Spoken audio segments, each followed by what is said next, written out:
오늘은 이제 기하기 마지막 이제 경제 침탈에 대해서 보도록 하겠습니다.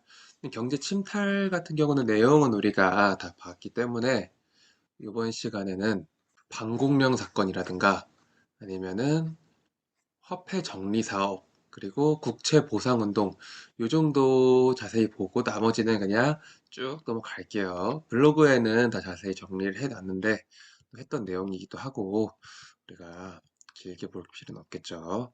그래서 강화도 조약을 통해서 일본과 계양, 조청 상민수를 무역 정정으로 중국과 어떤 계양을 하고 나서 쭉쭉쭉 가서 우리가 배웠던 것들이니까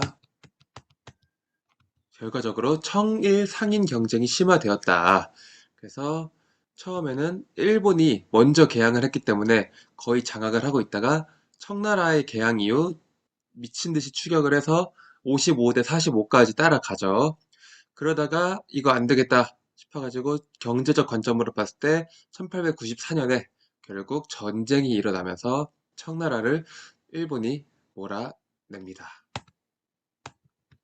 그리고 나서 이제 우리는 그러한 와중에 상권 수호 운동을 벌이죠. 조선의 상인들입니다.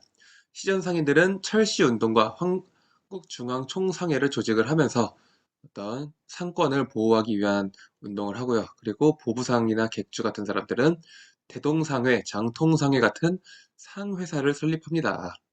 그리고 나서 이제 방공령 사건이 등장을 하는데 방공령 사건은 말 그대로 곡식 유출을 방지하는 어떤 조약을 일본과 조선이 체결을 했어요. 조미소 조교 이후에. 그래가지고 그 절차에 따라서 방공령을 실시를 했는데 이때 했죠.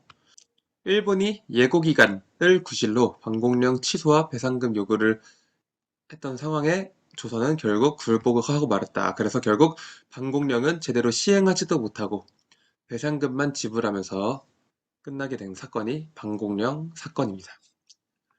여기에서 이제 사람으로 나올 수 있는 키워드는 조병식이 나오죠. 조병식. 그래서 방공령을 실시했지만 못했다. 간단하게 볼 겁니다. 여러분들. 정리하는 용도로. 그리고 나서 1904년에 이제 우리나라 제1차 한일 회박으로 그 메가타랑 스티븐슨이 고문으로 들어왔잖아요. 그 중에 경제고문 메가타가 화폐 정리 사업을 실시를 했다. 그래서 우리나라의 화폐였던 백동화를 일본 제1은행에서 발행하는 제1은행권으로 교환을 하는 사업이 백동화 사업인데 이 사건으로 인해서 한국의 상공업자랑 그러니까 조선 상공업자, 조선 뭐 기업, 조선은행 이런 것들이 다 몰락을 하게 됩니다. 그렇죠. 그리고 나서 일본은 우리나라의 경제를 제대로 빨아먹기 위해서 동양척식 주식회사를 설립을 했다. 그냥 큰 빨대라고 보시면 돼요. 넘어가.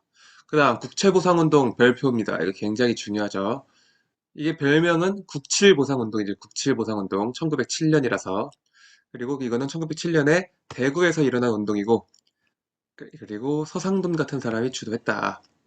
그래서 일본이 우리나라를 강제적으로 빚을 지게 그 1300만 원에 대해서 빚이 그래서 이거를 갚기 위해서 이제 우리가 금모으기 운동한 것처럼 일어났는데 주도는 서상돈 중심이다. 돈을 갚는 운동이니까 서상돈.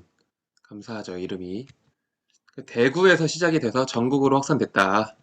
그래서 대한매일신보랑 황성신문이 이런 거를 이제 게재를 하면서 홍보 효과를 톡톡히 보죠. 전국으로 확산이 되면서 일본의 탄압으로 실패. 끝. 이렇게 정리하시면 됩니다. 남자들은 뭐 금연 금주, 여자들은 가락지 팔아서 보상운동을 해서 꽤 많은 돈을 모읍니다, 사실.